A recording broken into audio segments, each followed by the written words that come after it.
Bangla Sydney web টিভির দর্শকদের আমার শুভেচ্ছা। আজকে এই আলো আঁধারির খেলার মধ্যে আমাকে দেখে আপনারা হয়তো ভাবছেন যে এখানে কোনো একটা নাটক হতে যাচ্ছে। তো ঠিক নাটক হবে না, কিন্তু নাটক বিষয়ে আমরা কিছু আলোচনা করব। তো তার জন্য আমাদের আরেকজন অতিথির দরকার। সে অতিথির জন্য আরেকটু আলো আলো দরকার হবে। যে আলো কই, আর একটু আলো দেখি, তাহলে আমরা আমাদের অতিথিকে ডাকতে পারি। আসুন জন মার্টিন, আপনাকে আমরা আজকে মূলত ডেকেছি। আমরা শুনেছি যে আপনার নির্দেশিত নাটক ঘুম নেই, যেটা নাসিরুদ্দিন ইউসুফ সাহেবের রচিত একটা গল্প থেকে আপনি করেছেন, সেটা সদ্য বাংলাদেশে ১০০তম মঞ্চায়ন হয়ে গেল। আমরা তো জানি যে আপনি বাংলাদেশের অনেক নাটকে সফল অভিনেতা, তাছাড়া নাট্য নির্দেশক, নাটক লিখেছেন। তো কোন ভূমিকাটাতে আপনি সবচেয়ে বেশি স্বাচ্ছন্দ্য বোধ করেন? শুরুতে এমন একটা শক্ত প্রশ্ন করলেন। আমাকে যদি বলেন তাহলে আমার সবচেয়ে স্বাচ্ছন্দ্যের জায়গা হচ্ছে ডিরেকশন।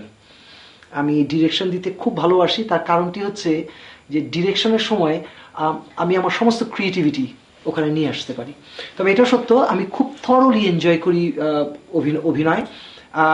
আপনি জানেন ঢাকা পদাতিকে আমার অভিনয় শুরু, প্রফেশনাল বলতে পারেন, একেবারে মেইন স্ট্রিমে অভিনয় শুরু। ঢাকা পদাতিকে থেকে আমি অনেকগুলো প্রায় ১২-১৩টা মঞ্চনাটকে অভিনয় করেছি এবং সেখানে মূলত অভিনেতা হিসেবেই নিজের রোলটাকে ঠিক করার চেষ্টা করেছি। এবং পাশাপাশি কিছু নাটক লিখেছি, বেশ কিছু নাটক লিখেছি, যে নাটকগুলোর নির্দেশনা সবগুলি আমি দিয়েছি। আমরা জানি যে বিচিত্রাও ৮৬ সালে আপনাকে শ্রেষ্ঠ অভিনেতা মনোনীত করেছে, সেটাও আমরা শুনেছি। খবরটা পেয়ে গেছেন? হ্যাঁ, এটাও পেয়ে গেছি। আমি কিন্তু একা ছিলাম না ওখানে। বছরে সেরা ১০ অভিনেতা ওরা নির্বাচন করে প্রতি বছরে। এটা সম্ভবত 86, যতখানি মনে পড়ে 85-86 কিছু একটা হবে। তো ওখানে আমি একজন মনোনীত হয়েছিলাম। আমার জন্য এটা একটা বিস্ময়কর ব্যাপার ছিল, আমাকে কেন আবার ওই শ্রেষ্ঠ ১০, শীর্ষ ১০-এর মধ্যে রাখলো। বাট এনিওয়ে, ওটা একটা সুখকর অনুভূতি আমার জন্য। কারণ নিশ্চয়ই ছিল, শুধু শুধু রাখা হয়নি। যা হোক, হ্যাঁ, আমি ঢাকা পদাতিকে তখন মঞ্চ নাটক, বেসিক্যালি আমি তখন মঞ্চ নাটক গুলো করছিলাম এবং ঢাকা পদাতিকের পক্ষ থেকে আমরা অনেকগুলো নাটক করেছি, যে নাটকগুলো আসলে ১০০তম প্রদর্শনীর মুখ দেখেছিল। আচ্ছা, আপনি ১০০তম প্রদর্শিত নাটকে অভিনয়ও করেছেন? ও হ্যাঁ, যেমন ঢাকা পদাতিকে ধরুন আমাদের ইঙ্গিত, ঢাকা নাটকের ইতিহাসের সবচেয়ে দ্রুততম সময়, অল্প সময়ের মধ্যে ১০০তম হওয়ার হিস্ট্রি ছিল ইঙ্গিতের। ইঙ্গিত আমি ১০০টায় অভিনয় করেছি। আমাদের ছিল এই দেশে এই বেশে, এই দেশে এই বেশে আমি ১০০ বার প্রদর্শিত হয়েছে, ১০০টার মধ্যে আমি অভিনয় করেছি। আমাদের ছিল হচ্ছে বিষাদ সিন্ধু, প্রথম পর্ব দ্বিতীয় পর্ব, এটা ১০০তম প্রদর্শনী হয়েছে, আমি সেটার মধ্যে অভিনয় করেছি।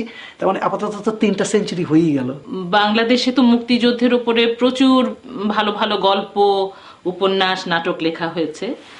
আমি জানতে চাইবো যে আপনি ঘুম নেই নাটকটাকে কেন বেছে নিলেন? তার একটা প্রথম কারণ হচ্ছে যে দেখুন, ৭১ সালে আমি মুক্তিযুদ্ধ করিনি এবং এই আক্ষেপটা আমার ভিতরে সবসময় ছিল। আর যখন মুক্তিযুদ্ধ নিয়ে পড়াশোনা শুরু করলাম, গল্প বিভিন্ন ঘটনাগুলো পড়া শুরু করলাম, আমার কাছে কেন জানি মনে হচ্ছিল আমরা কেবলমাত্র শুনেছি আমাদের ৩০ লাখ লোক প্রাণ দিয়েছে, ১ লাখ মহিলা ধর্ষিতা হয়েছে, কিন্তু আমরাও যে যুদ্ধ করেছি, আমরা যে ওদেরকে পিটিয়েছি, ওদেরকে মেরেছি এবং আমরা যে বীরত্বের সাথে লড়াই করছি, লড়াইয়ের গল্পগুলো যেন আমি পাচ্ছি না। এবং নাসিরুদ্দিন ইউসুফ বাচ্চু ভাইয়ের যখন এই বইটা আমি দেখলাম, এবং পুরো বইটার মধ্যে রয়েছে কিন্তু এই যুদ্ধের কথা, এই বীরত্বের কথা, আমরা কিভাবে পাকিস্তানিদের বিরুদ্ধে এই সাধারণ অস্ত্র দিয়ে যুদ্ধ করেছি, এবং এই বীরত্ব গাথা আমার কাছে মনে হচ্ছে এটা কেন জানি বলা হচ্ছে না ঠিক করে। এটা ছিল এক কারণ। আরেকটি কারণ হচ্ছে, ছোটবেলা আমরা তো সবাই রাজকুমারীর গল্প পড়েছি, তাই না? এক দেশে দৈত্য ছিল, তারপর সেই রাজকুমার এসে দৈত্যকে মেরে ওদেরকে উদ্ধার করলো, এবং কল্পনায় এই রাজকুমারকে কতবার সাজিয়েছি আমরা। কিন্তু যুদ্ধের পর এই রকমের অনেক রাজকুমারকে আমি দেখেছি যারা নাকি যুদ্ধ করেছে এবং দেশটাকে মুক্ত করেছে, স্বাধীন করেছে, এবং এই মানুষগুলোকে আমি খুব কাছ থেকে দেখেছি। যেমন কর্নেল নুরুজ্জামান, উনি সেক্টর কমান্ডার ছিলেন, ওনাকে আমি খুব কাছ থেকে দেখেছি। আমি বাদল ভাইকে দেখেছি, আমি নাইলা আপাকে দেখেছি, আমি লুবনা আপাকে দেখেছি, আমি বাচ্চু ভাইকে দেখেছি। এই বাচ্চু ভাইয়ের সাথে আমি কত নাটকের রিহার্সাল করেছি, দেখেছি, তাদের নাটক দেখেছি। কিন্তু তখনই মনে হয়েছে এই যে রাজকুমারগুলো আমার চোখের সামনে ঘুরছে, এদের ঘটনাগুলো আমি জানি, অন্যেরা কি জানে? আমার মনে হয় সেখান থেকে আমি বেশ অনুপ্রাণিত হয়েছি। এবং যখন আমি বাচ্চু ভাইকে গিয়ে বললাম, বাচ্চু ভাই আপনার এই নাটকটি তো আমি করতে চাই, বাচ্চু ভাই প্রথমেই বললেন, আগে সেলিমকে জিজ্ঞেস করে নেই, সেলিম আলদিন, উনি তখন থাকেন জাহাঙ্গীরনগর বিশ্ববিদ্যালয়। তো আমি মহাকালের ছেলে মেয়েদেরকে নিয়ে জাহাঙ্গীরনগর বিশ্ববিদ্যালয়ে গেলাম তার সাথে। বিষয়টা কি? বিষয়টা হচ্ছে উনাকে প্রমাণ করে দেখাতে হবে যে এই নাটকটি আমি নির্দেশনা দিতে পারবো। আচ্ছা, কারণটা কি? পরীক্ষা পাস করার মতন ব্যাপার, অনেকটা পরীক্ষা পাস করার মতো। কারণটা কি? কারণ হচ্ছে এই স্ক্রিপ্টটা তার খুব প্রিয় এবং উনি এই নাটকটি নির্দেশনা দিতে চেয়েছিলেন। এখন সেলিম ভাইকে আমি এটা বোঝাবো কি করে যে এই নাটকটি আমি করতে পারবো? উনি বললেন যে একটাই শর্ত হতে পারে, যে কারণ আমি চাই না এই স্ক্রিপ্টটা নষ্ট হোক। ওনার কথা হচ্ছে আমি চাই না স্ক্রিপ্টটা নষ্ট হোক, অতএব আমার সাথে এসে তোকে রিহার্সাল করতে হবে, আমাকে বোঝাতে হবে যে তুই আসলে কি করবি। ঠিক আছে, আমি ওনার সাথে গেলাম এবং ওনার সাথে 1 মাস, প্রায় মাসখানেক, আমার যতখানি মনে পড়ে মাসখানেক, আমরা প্রতিদিন সপ্তাহে 5 দিন আমরা 3টার সময় বাসে উঠতাম, তার ওখানে পৌঁছাতাম 4:30 5টার মধ্যে বোধহয় পৌঁছে যেতাম। তারপরে সন্ধ্যা পর্যন্ত তার বাড়িতে বসে, নট তার বাড়িতে, সরি, ইউনিভার্সিটিতে তার ওখানে বসে আমাকে বলতো, হ্যাঁ বল দেখি এই চ্যাপ্টারটা তুই কি করবি, কি করতে চাস? তাই বললাম, সেলিম ভাই আমি তো এটাকে এই রকম ভাবছি। আচ্ছা, এটা লিখেছিস? না সেলিম এখনো লিখিনি। ঠিক আছে, কালকে লিখে নিয়ে আয়, লিখি কি হয়। কিন্তু আপনার মাথায় নিশ্চয়ই পুরো ব্যাপারটা সাজানোই ছিল। আমার A to Z আমি জানতাম এক্স্যাক্টলি আমি কি করব, যে কারণে এটাকে ডিরেকশন দেওয়ার জন্য আমি এত বেশি তাড়না অনুভব করছিলাম। আমি একবার একটা গান লিখে নিয়ে গেলাম, সেলিম ভাইকে বললাম যে সেলিম ভাই আমি গানটা ঠিক এইভাবে লিখতে চাই, ঠিক গতানুগতিক গান নয়, গানগুলো হচ্ছে লাইন ডায়ালগ ভিত্তিক গান। তো আমাকে দেখে বললো, বাহ ভালোই তো লিখেছিস, তা আমি সুর দিয়ে দিই। তাই বললাম ঠিক আছে সেলিম ভাই সুর দেন। উনি হারমোনিয়াম দিয়ে সবসময় বসতো, তো উনি গানটা সুর দিলেন। এত বছর পরে কি জীবন তো সেসব স্মৃতি, এত বছর পরে আমরা বেঁচে আছি, ওদের জীবনের বিনিময়ে বেঁচে থাকা কি এতই মূল্যবান। এবং এই গানটাকে সেলিম ভাই হাউ হাউ করে কাঁদলেন, বললেন দেখ রে আমরা বেঁচে আছি, কিন্তু যাদের বাঁচার কথা ছিল তারা নেই। এবং এই যে কি যে একটা পরিবেশ তৈরি হতো প্রত্যেকটা রিহার্সালে, এই জিনিসগুলো কিন্তু আমাকে এবং আমার সাথে যারা ছিল প্রত্যেককে খুব উৎসাহিত করতো। আমরা ফাইনাল রিহার্সাল যখন করলাম রান থ্রুতে, সেলিম ভাইকে ডাকলাম, সেলিম ভাই আসলেন, বাচ্চু ভাই আসলেন এবং নাটকটি দেখলেন। এবং সেলিম ভাই দেখার পর বললো যে তোকে নির্দেশনা দেওয়ার দায়িত্বটা দিয়ে আমি খুব একটা ভুল করিনি। আমি আসলে খুব অনার্ড ফিল করেছি যে সেলিম ভাই নাটকটি পছন্দ করেছেন, ডিজাইনটা পছন্দ করেছেন। এবং উনি বললেন তো প্রথম শোতে আমি যাব। আমাদের নাটকের স্ট্রাকচারটাই ছিল এমন, প্রতিটা শোর শুরুতে, প্রতিটা শোতে আমরা চেষ্টা করেছি একজন মুক্তিযোদ্ধাকে ওখানে উপস্থিত রাখার জন্য, এবং চেষ্টা করেছি এই নাটকের চরিত্রে যে মুক্তিযোদ্ধাটা বেঁচে আছেন তাকে কোনোভাবে আনা যায় কিনা। এটা একটা বিশাল কাজ ছিল। আমরা প্রথম সম্ভবত 10 থেকে 15টা শোতে আমরা এটা রীতিমতো করতে পেরেছিলাম, কিন্তু তারপরে বোধহয় এটা সম্ভব হয়নি। এই ঘুম নেই নাটকের যে কটা ছবি আমি দেখেছি সেখান থেকে দেখে আমার যা মনে হয়েছে, আর আপনার দেখানো স্ক্রিপ্টে যে কস্টিউম ডিজাইন গুলো দেখলাম, সবগুলো থেকে আমার যেটা মনে হয়েছে, হয়তো আমি ভুল বলছি, যে ঠিক টিপিক্যাল কোনো মুক্তিযুদ্ধের নাটকের দৃশ্য দেখছি সেরকমটা যেন আমার মনে হলো না। আমার মনে হচ্ছে আপনি এই ব্যাপারগুলো নিয়ে বেশ কিছুটা এক্সপেরিমেন্টেশন করেছেন। একেবারে চমৎকার অবজারভেশন, আপনার সত্যি কথাই বলেছেন। এই নাটকটি যখন করতে যাই তখন সেলিম ভাইয়ের প্রশ্ন ছিল, এটাকে কি করে দেখাবি, কি করবি, ওখানে কি তুই কি মেশিন গান নিয়ে আসবি, তুই কি ওখানে গোলা বারুদ ফোটাবি? কারণ পুরো গল্পটাই হচ্ছে যুদ্ধ হচ্ছে। এবং আমি সেলিম ভাইকে বললাম যে না সেলিম ভাই আমি এটা করবো না। আমি যেটা করেছি সেটা হচ্ছে আমাদের আসলে প্রচুর পালা গানের রীতি রয়েছে, যেখানে আমরা গল্প বলি, মুখে মুখে গল্প বলি, এবং গল্প বলতে বলতে কিন্তু আমরা ক্যারেক্টারগুলো অভিনয় করি। এবং এই যে আমাদের প্রায় 1000 বছরের এই রীতি, যেখানে আমরা গ্রামে গঞ্জে পালা গান দিয়ে আমরা কত রকমের রূপবান থেকে শুরু করে কি না করেছি আমরা, যদি এগুলো দিয়ে রূপবানের মতো এমন একটি ঘটনা সবাইকে বলা যায়, তাহলে মুক্তিযুদ্ধের মতো একটা ঘটনা আমরা কেন পালা গান দিয়ে বলতে পারবো না, পালা গানের স্টাইলে বলতে পারবো না? এবং সেখান থেকেই আমার যাত্রাটা শুরু। আমি কিন্তু খেয়াল করে দেখবেন আমার নাটকে মেশিন গান বলেন বা যুদ্ধের অস্ত্র বলেন, এগুলো কিন্তু স্টিক। ওরা স্টিক দিয়ে কখনো স্টিকটাকে বন্দুক বানিয়েছে, কখনো স্টিকটাকে ওরা পুলের মতো বানিয়েছে, কখনো স্টিক দিয়ে ওরা তাঁবুর মতো বানিয়েছে। এবং পুরো কাপড় দিয়ে আমি এই কি বলে ইলিউশনটা তৈরি করতে চেয়েছিলাম। এবং ওদের কস্টিউমে দেখবেন একটু যে গেরুয়া কালার রেখেছি, এটার মূল একটা কারণেই ছিল, কস্টিউম ডিজাইন করেছেন অশোক তরু কর্মকার, একজন নামকরা বাংলাদেশের একজন নামকরা শিল্পী। বাংলাদেশের প্রথম যে নাটকের পোস্টারটি হয়েছিল এই অশোক সেটা ডিজাইন করেছিল। অশোক এই ডিজাইন কস্টিউম ডিজাইন করেছে এবং ওরও কথা ছিল হ্যাঁ পুরো ফর্মটা যেহেতু আমাদের পালা গানের মতো অনেকটাই ফর্ম, তাহলে আমরা মাটির রংটা রাখি। এবং এত বিশাল যুদ্ধগুলো আমরা দেখিয়েছি, এই সবকিছু কিন্তু হয়েছে এই সীমিত প্রপস দিয়ে। কিন্তু সবচেয়ে বেশি ইন্টারেস্টিং যে কাজটি হয়েছিল এখানে, এবং আমি খুব মনে পড়ছে আমার ওই ছেলেটির কথা, ছেলের নাম ছিল সোহেল, ওই নাটকের দলেরই এত ট্যালেন্টেড একটা ছেলে। ওকে যখন আমি বললাম যে আমি কোনো গোলা বারুদের শব্দ ব্যবহার করব না, আপনি আমাকে বলেন কিভাবে আমি আমার একটা গমগমা একটা পরিবেশ তৈরি করতে পারি, সে এহেন জিনিস নেই যে আমার সামনে এসে হাজির করেনি। হাড়ি বাটি পাতিল থেকে শুরু করে বাঁশ, বিভিন্ন রকমের বাঁশ বিভিন্ন সাইজে কেটে এনে বিভিন্ন টিউনে হয়। এবং মন্দিরা সম্ভবত 20 থেকে 25টা মন্দিরে সে ঝুলিয়ে রাখতো, এক একটা মন্দির আর এক এক টিউন, এবং সে ঘষে ঘষে ঘষে এক একটা টিউন করতো।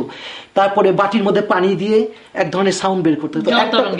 একটা কর্নারই ছিল শুধু ওর, ওখানে সে বসে বসে সে এই সাউন্ড এফেক্ট গুলো বের করতো। এবং নাটকে যখন যেত আমার কাছে অদ্ভুত লেগেছে যে অদ্ভুত একটা ইলিউশন একটা তৈরি করতে পেরেছিল ওটা। So that was another experimentation আমরা করেছি ওখানে। ওখানে প্রচুর ছিল, কায়িক পরিশ্রম ছিল, শারীরিক অঙ্গভঙ্গি ছিল, লাঠি খেলা ছিল। আমাদের বাংলাদেশের যে লাঠি খেলা দিয়ে একটা দৃশ্য আছে, আমি জানি না আপনার শায়ারের ঘটনা একটা যেটা আছে, সেটা হচ্ছে সাহার ফার্মগেটে 2 ভাই ওরা একসাথে যুদ্ধ করতে করতে মারা যায়। ওটা আমার একটা প্রিয় দৃশ্য ছিল, যেখানে পুরোটাই আমরা কাঠি খেলা দিয়ে এটা পুরোটা করেছি। ঘুমনি নাটকের একটা চমৎকার অংশ ছিল হচ্ছে অপারেশন জ্যাকপট। এই ঘটনাটা আমরা অনেকেই জানি না। একটা রবীন্দ্রসঙ্গীত যে কিভাবে আমাদের জাতির এই যুদ্ধের সাথে জড়িয়ে আছে, শুধু জাতীয় সঙ্গীত নয়, যুদ্ধের ময়দানেও যে রবীন্দ্রসঙ্গীত আমরা কিভাবে ব্যবহার করেছি। তখন তেমন মোবাইল ছিল না, তো এক দল আরেক দলকে জানাবে কি করে। মুক্তিযুদ্ধের পরিকল্পনা অনুযায়ী ঠিক হলো যে 14ই আগস্ট একসাথে 4টা ডিভিশনে যদি একটা আক্রমণ করা যায় তাহলে পাকিস্তানি এরা সবাই খুব ভয় পেয়ে যাবে। যে কথা সেই কাজ, ওরা পলাশির ময়দানে এই ট্রেনিংটা নেয়। কিন্তু প্রায় 160 জন মুক্তিযোদ্ধাকে ওরা তৈরি করে, যারা পানির মধ্যে সাঁতার কেটে কেটে 4টা বন্দরে একসাথে ওরা বম ব্লাস্ট করাবে। মোবাইল ছিল না, কিন্তু ওদেরকে কিউ দেবে কি করে। ওদের কথা হলো যেদিন ওরা ছাড়লো সেদিন থেকে 12 ঘন্টার মধ্যে ওদেরকে জায়গা যেতে হবে। ঠিক ওই 12 ঘন্টা পর ওরা সবাই আকাশবাণী কলকাতাকে টিউন করবে এবং ওখানে এই গানটা হবে, আমি তোমায় যত শুনিয়েছিলেম গান। এই গানটা যখন হবে সকল মুক্তিযোদ্ধা জানবে আমাদের এখন ওই জায়গায় গিয়ে আমাদের পৌঁছাতে হবে। এবং ওরা ওই জায়গায় পৌঁছায়। তারও কত ঘন্টা পর দ্বিতীয় আরেকটি গান যখন বাজে, তার মানে হচ্ছে গো অ্যান্ড হিট। এবং ঠিক তাই হয়েছিল, একসাথে 4টা জায়গায় প্রচন্ড বিস্ফোরণ হয়েছিল, অপারেশন জ্যাকপট। এই যে বীরত্বের ঘটনা, আমার তো মনে হয় এটা গুটি কয়েক লোক ছাড়া কেউই বোধহয় জানে না এই ঘটনা। এবং এটা অবিশ্বাস্য রকমের সাহস নিয়ে কাজটা করেছে। এবং এটার বর্ণনাটা যদি আপনারা পড়েন, এবং আমার নাটকের মধ্যে বর্ণনাটা রয়েছে যে কিভাবে যখন এই ছেলেগুলো একজনের স্রোতের এগেনস্টে একজনের হাত ধরে আরেকজন, যখন ওরা যাচ্ছিল স্রোতের উল্টো দিকে সাঁতার কেটে মাইনগুলো নিয়ে যাচ্ছিল, হঠাৎ করে সম্ভবত ফরিদ ওর হাত ছেড়ে চলে যায় এবং সে অতটা হারিয়ে গেছে সে। এবং বাকিরা শুধু দেখেছে যে ওদের সহযোদ্ধারা চলে গেল, কিন্তু তারপর ওরা ছাড়েনি, সোজা গিয়ে মাইন ঠিকই জাহাজের গায়ে লাগিয়েছে, সময় মতো এসছে, ব্লাস্ট। এই ঘটনাগুলো আসলে অনেকেই জানি না। এবং আমার কাছে মনে হচ্ছে এই ঘটনাগুলো যদি খুব ক্রিয়েটিভ ওয়েতে, খুব শৈল্পিকভাবে যদি আমরা আসলে বোঝাতে পারি, দেখাতে পারি, তাহলে মানুষ দেখবে, জানবে এটা আমাদের বীরত্বের কথা। তো মার্টিন দা, কতদিন হলো আপনার অস্ট্রেলিয়ায়? আমি প্রায় 12 বছর হয় অস্ট্রেলিয়াতে আছি। আচ্ছা, যে কোনো মানদণ্ডে আমরা জানি যে নাটকের 100তম মঞ্চায়ন একটা বিরাট ব্যাপার। তো এই আপনার নির্দেশিত নাটক 100তম মঞ্চায়ন হলো, সে সময় আপনি ছিলেন কি বাংলাদেশে? না, আমি ঠিক সেই সময় ছিলাম না, তবে খুব ইন্টারেস্টিংলি 99তম প্রদর্শনীতে কিন্তু আমি ছিলাম। 99তে ছিলেন, কিন্তু 100তমে ছিলাম না আমি। এবং ওরাও যে কেন যে ওই সময়তে 100তমটা করলো না, আমি ওদেরকে অনেক উৎসাহিত করেও পারলাম না করতে। আসলে আমি অল্প সময়ের জন্য বাংলাদেশে গিয়েছিলাম এই অক্টোবরে, গত বছর অক্টোবরে, এবং তখন গিয়ে দেখি ওরা এই নাটকটির 99তম প্রদর্শনী করার চেষ্টা করছে, এবং আমি ওদের সাথে রিহার্সাল করেছি আবার। আচ্ছা। এবং ওদের সাথে আমি রিহার্সাল করছি, ওদের সাথে সময় কাটিয়েছি। সবচেয়ে ভালো লেগেছে আমার যে দলটি এখন এই নাটকটি করছে, এরা সম্পূর্ণ নতুন প্রজন্ম, যাদের বয়স 18, 19, 20। আর এই নাটকটি কিন্তু প্রথম প্রদর্শনী হয়েছিল আজ থেকে প্রায় 18 বছর আগে। তার মানে এই নাটকটি যখন প্রথম প্রদর্শনী হয়েছিল, সম্ভবত ওই বছরই ওদের জন্ম হয়েছিল। আচ্ছা। আমার কাছে এটা খুব মিনিংফুল লেগেছে যে যেই বছর ওদের জন্ম হয়েছিল, ওরা 18-20 বছর হওয়ার পর এই নাটকটি করছে। আমরা তো জানি যে আপনি প্রায় 11-12 বছর ধরে অস্ট্রেলিয়া প্রবাসী। একটা প্রশ্ন আমার মনে আসছে, সেটা হলো যে আপনি নির্দেশনা করেছেন, আপনার নির্দেশিত নাটক 100তম মঞ্চায়ন হয়ে গেল, অথচ আপনি 11 বছর ধরে 12 বছর ধরে তো এখানেই রয়েছেন। নাটকটা চললো কি করে, এটা কিভাবে হলো? আমি জানতাম আপনি প্রশ্নটা করবেন, এই কারণ আমি যেটা করেছি, আমি করেছি কি 18 বছর আগের যে স্ক্রিপ্টটা, একেবারে অরিজিনাল স্ক্রিপ্টটা, আমি স্ক্রিপ্টটা নিয়ে এসেছি। এবং এটা হচ্ছে নাটকের স্বরলিপি।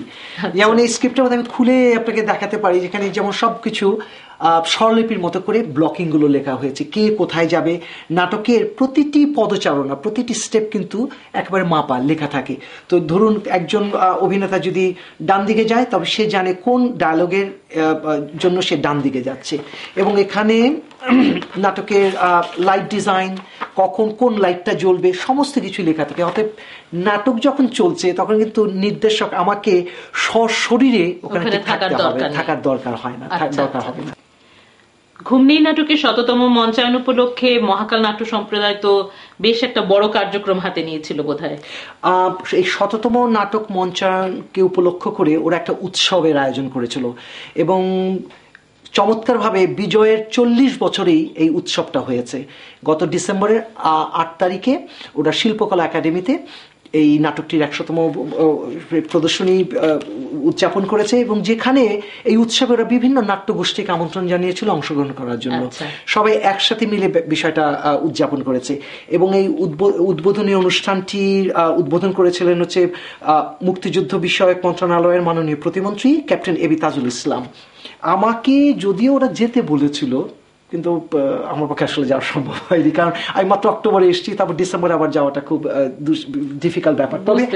তবে সবচেয়ে আনন্দের বিষয় হচ্ছে আমি যখন ঢাকা থেকে আবার চলে আসলাম সিডনিতে, তার কিছুদিন পর ওরা আমাকে একটা প্লাক পাঠিয়েছে। আচ্ছা, এটা কি কুরিয়ার করে পাঠিয়ে দিয়েছিল? ওরা কুরিয়ার করে আমাকে পাঠিয়েছে, এবং আপনি একটু পড়ুন। হ্যাঁ, দেখি। বিজয়ের 40 বছর, মুক্তিযুদ্ধের সংস্কৃতি উৎসব। ঘুম নেই নাটকের নির্দেশক জন মার্টিনকে নাটকের 100তম মঞ্চায়নে আমাদের শুভেচ্ছা, মহাকাল নাট্য সম্প্রদায়।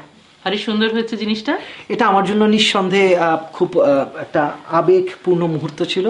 আমি আসলে এটা আশা করিনি, কিন্তু আমার জন্য ওরা যে ভালোবাসাটা দেখিয়েছে, আমি যদিও শারীরিকভাবে ওদের সাথে সেখানে থাকতে পারিনি, কিন্তু আমার মনে হয় প্রত্যেকটা মুহূর্তে আমি ওদের সাথে ছিলাম ওখানে। আসলে বাংলাদেশের প্রেক্ষিতে বলুন আর যে কোনো প্রেক্ষিতেই বলুন, মঞ্চ নাটকের 100তম মঞ্চায়ন কিন্তু একটা মস্ত বড় ব্যাপার।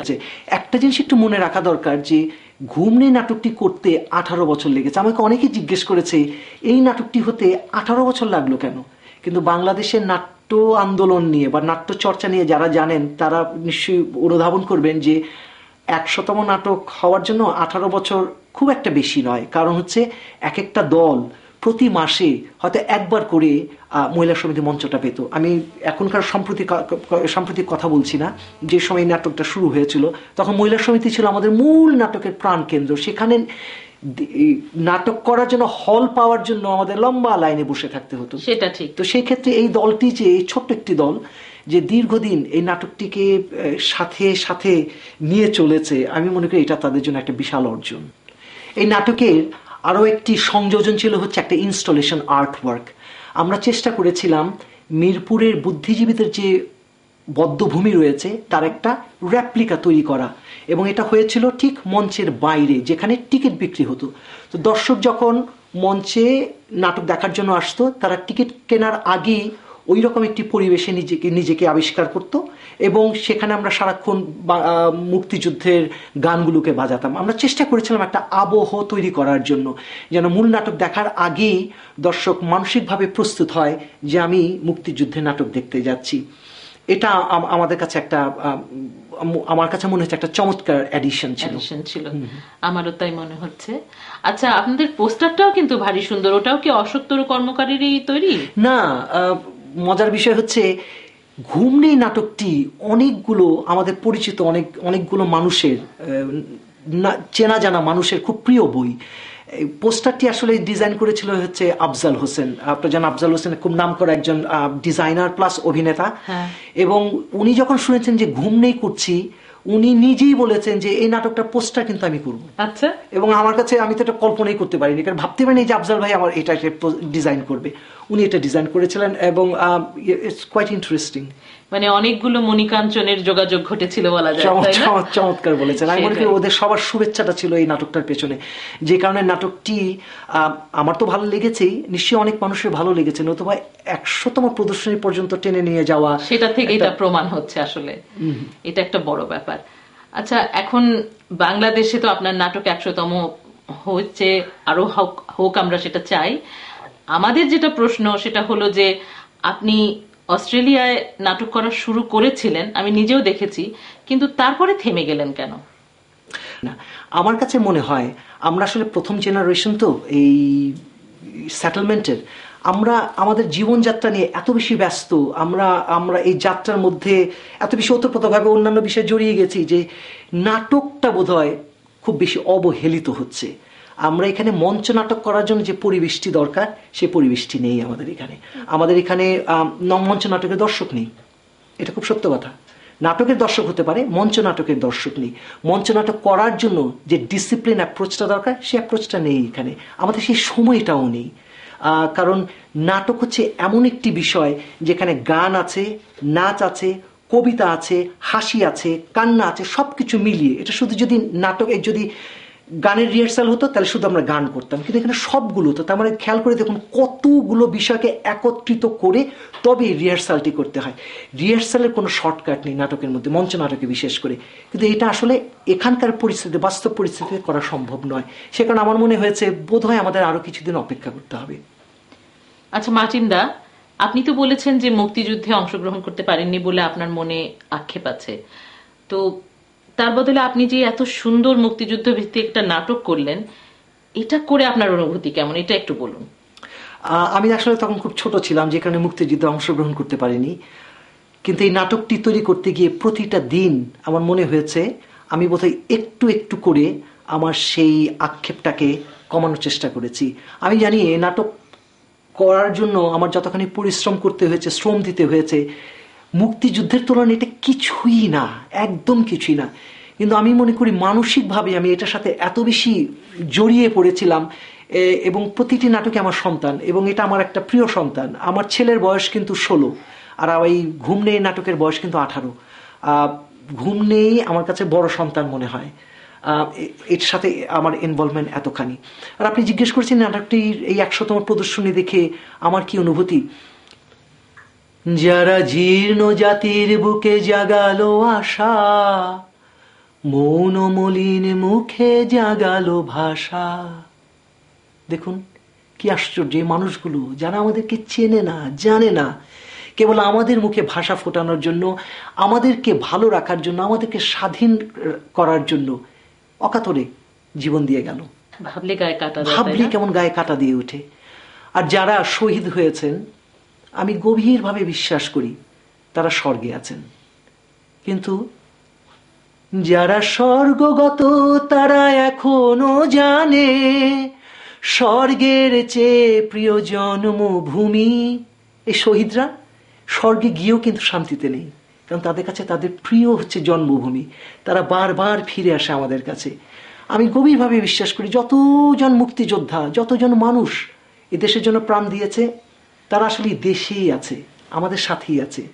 আর যারা যুদ্ধ করে এখনো বেঁচে আছে, তারা তাদের এই স্মৃতি, তাদের এই আত্মা, তাদেরকে নিয়ে বেঁচে আছে, কিন্তু তারা আসলে ভালো নেই। তাদের চোখে ঘুম নেই, কারণ তারা যে স্বপ্ন নিয়ে যুদ্ধ করেছিল, যা হবার কথা ছিল তা হয়নি এই দেশে। সবকিছু কি তাদেরই করার কথা? নিশ্চয়ই না। আমাদেরও কিছু দায়িত্ব আছে। এই আমরা যারা এমন একটা সুন্দর দেশ পেয়েছি, আমাদের কিছু করার কথা ছিল, আমরা হয়তো ঠিক সেই কাজগুলো করিনি। এই যে বেদনার কথা, এই যে আক্ষেপের কথা, এই কথাগুলি ঘুমের মধ্যে রয়েছে। আমরা একদিকে যেমন বীরত্বের কথা শুনি, সেই সাথে আমরা আমাদের দায়িত্বের কথাও শুনি। সেই কারণে ঘুম নেই। যতবার মন চালিত হয়, ততবার আমি মনে করি আমার যুদ্ধ মুক্তিযুদ্ধের জন্য। ধন্যবাদ মার্টিন দা। আমরা আসলে আপনার এই যে আবেগের কথা, এই অনুভূতির কথাগুলো জানলাম। এ ব্যাপারে আমার কিন্তু আপনার কাছে আরেকটা আবেদন থেকে যাচ্ছে, সেটা হচ্ছে যে আপনার যুদ্ধ তো শেষ হয়নি। আপনার যুদ্ধ বাংলাদেশ ছাড়িয়ে এখন এই অস্ট্রেলিয়াতে এসে আপনাকে চালিয়ে যেতে হবে। আমরা চাই অস্ট্রেলিয়া প্রবাসী যত বাঙালি আছে, আমাদের সবার আবেদন আপনার কাছে যে আপনি আপনার নাটক, আপনার মুক্তিযুদ্ধ চালিয়ে যান। আমরা তার ফল ভোগ করি এবং আমরাও অনুপ্রাণিত হই আমাদের মুক্তিযুদ্ধ চালিয়ে যাওয়ার জন্য। দর্শকদের ধন্যবাদ। সবাই ভালো থাকবেন। শুভরাত্রি। শুভরাত্রি।